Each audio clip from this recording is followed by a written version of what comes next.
everyone. My name is Brittany Gipson, and I'm the clinical manager with Care to Change Counseling in Avon, Indiana. And I just want to welcome you today because we're going to be talking about something very important, grief and loss. And so today we're going to be talking about grief, different types of grief, the timeline for grief, types of loss, different types of grievers, the biblical purpose for grief, why do we have it, and then just some tips on how to work through it. So we're going to start with grief. What is it?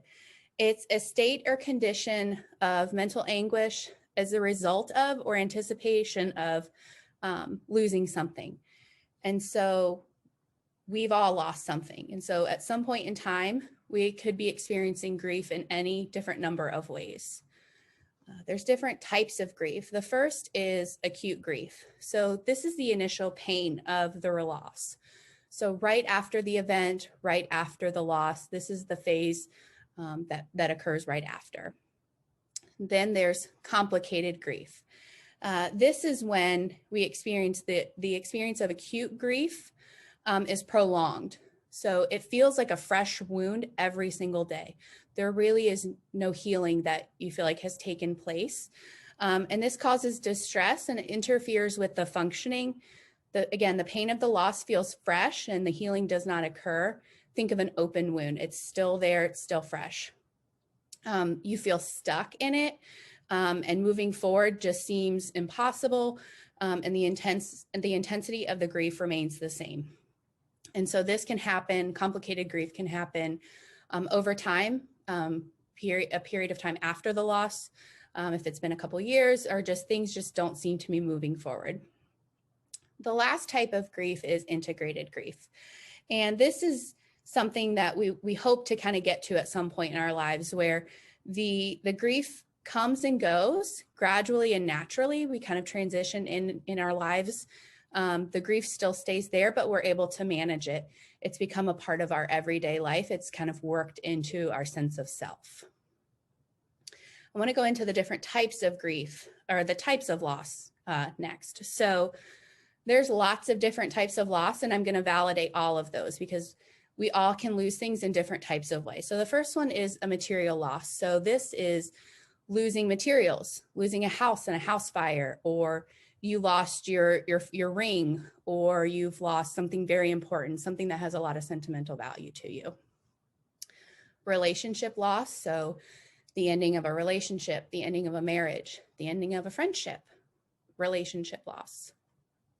Functional loss, so if you've been in an accident and maybe you've lost a limb and you're not able to work as you had been before. Or maybe you're experiencing chronic pain, and so you're not able to do a job that you had previously done, so your functioning has changed.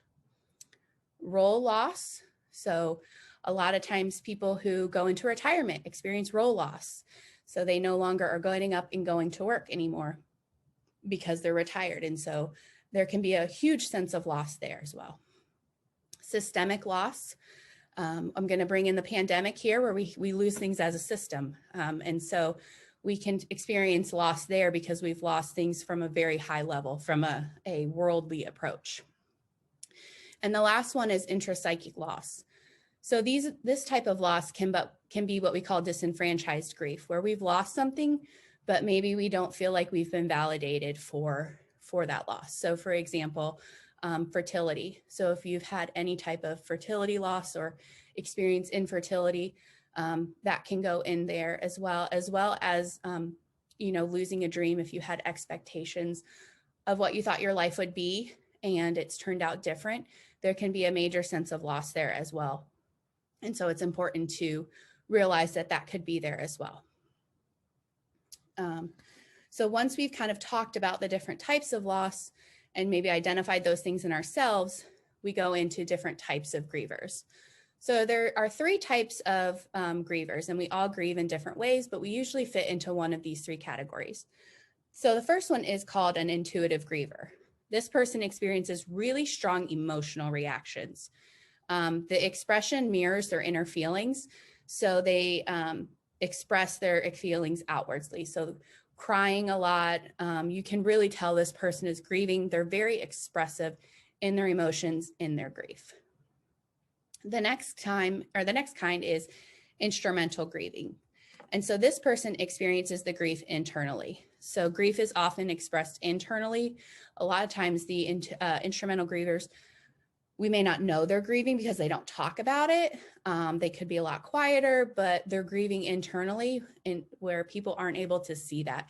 So sometimes what can happen with the instrumental grievers is they're grieving, but we may challenge that because we're not seeing that, but they are grieving, it's just more internally. And then the final kind is a blended. So a combination of both. They can have the outwardly expression of the emotions, but then the internal dialogue going on as well. I'm going to talk a little bit about the grieving timeline, and it looks different for everybody. So the hard part with grief is there's no hard, fast timetable. I think one of the really hard things when you're working through grief is you can go through all the stages very slowly. You can go through them at once, but you can also come back. So it can look really different. It can change.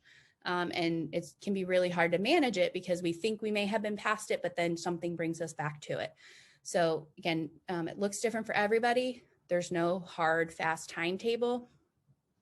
The process is more important about the progress. So rather than focusing on, well, it's been 6 months or it's been a year, really focusing on the process and the internal things that are going on to work through the grief, and trying not to challenge yourself on the, well, it's been this long. The type of loss also impacts the time of grief. So depending on what the loss was, it could be something very small and the grieving process could go through quite quickly. Or if it's the loss of a major influence of someone in your life, your spouse, your child, a friend, all of those things can take a lot longer to grieve.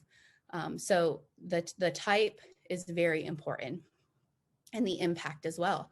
Was it a traumatic loss? Was it something very unexpected? That can impact the grieving process as well. One thing to be mindful of is to watch for the change in frequency, intensity, and duration. So when we're really working through grief, I had talked about the different types of grief a few minutes ago. So we're trying to get to an integrated grief. Watching the frequency, intensity, and duration is very important because that can then move us into complicated grief. Again, the wound stays fresh, things get more intense. I'm not moving through in an appropriate way, and I'm just feeling it a lot more. And so somebody can ask a lot, like, why do we have loss? Why do we have grief? Why did I lose this? And so there is a biblical purpose to loss. And so I'm going to give you some different scriptures that talk about loss and the biblical purpose. So 2 Corinthians 1:3-7 says, God never wastes our sorrows. Hebrews 12, pruning hurts, but when done correctly, it brings about more fruit. And then one that I really like is 1 Corinthians 15:54. God delights in bringing blessings out of our brokenness. And so sometimes out of the most pain can come something really beautiful. And I know it can be hard to see that in the moment, but it can be really helpful to look through the biblical purpose for loss. So what I want to do is give you some tips on how to work through this. So the first one is name it and claim it. So I want you to say to yourself, I'm grieving this and I'm owning it and acknowledging it for yourself. Even if somebody doesn't acknowledge it for you, I want you to acknowledge it for yourself and really put words to it. Try to put a word to that emotion that you're feeling that you may have a hard time of acknowledging. It's also okay to be angry. It's okay to be angry at the situation. Allow yourself to feel that. When we try to dismiss it or think it's going to go away, it comes back harder and stronger in someplace else. So allowing yourself the space to feel angry, to feel sad, to feel the loss, whatever it may be, it's okay to feel those things. Leaning on prayer and scripture can be very helpful as well. Journaling, if you're going to name it and claim it, have a place where you can name it and claim it. So journaling can be very important as well as social supports. Our grief can tell us to withdraw. So reaching out to people, getting that comfort, interaction can be very helpful, connection, all of those things are really important when we're grieving through the loss of something. And so I also want to encourage you to check out our podcast where I go into this topic a little further. Again, grief and loss is something that we've all experienced in some way or another. And so if you would like some additional information, please check out our podcast, as well as our other social media. We have lots of different resources to help coping with grief, to help coping with lots of other things that you may be experiencing in your life. Thank you and have a great day.